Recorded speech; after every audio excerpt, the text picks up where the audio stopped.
From the front page of the Yonkers Statesman, September 20th, 1916. Headline: Rioting and Car Strike.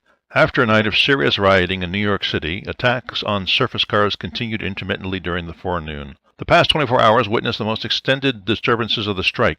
Police reports indicating the arrest of 20 men who are declared to be former employees of the railways. 15 were accused of felony in attacking trains and cars. Despite the attempted intervention of a committee of businessmen, there seemed today to be little prospect of averting a general strike in sympathy with the street railway employees. Labor leaders aver that the proposed general walkout will involve about 700,000 workers in all trades.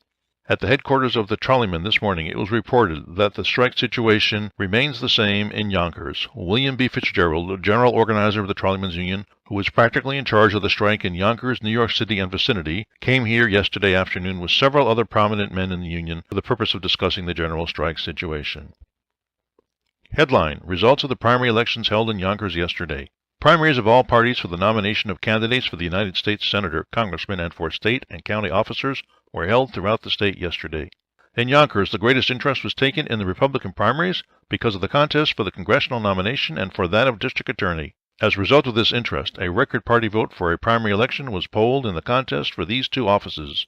In the congressional contest, Benjamin L. Fairchild of Pelham defeated Arthur W. Lawrence of Bronxville, and Lee Parsons Davis of Yonkers defeated former District Attorney Francis A. Winslow, also of this city.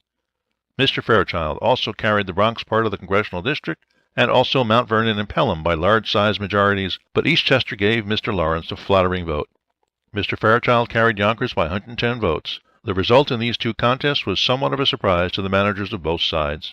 This city gave a large complimentary vote to Governor Charles S. Whitman in his contest for renomination, his opponent being former Congressman William M. Bennett of New York.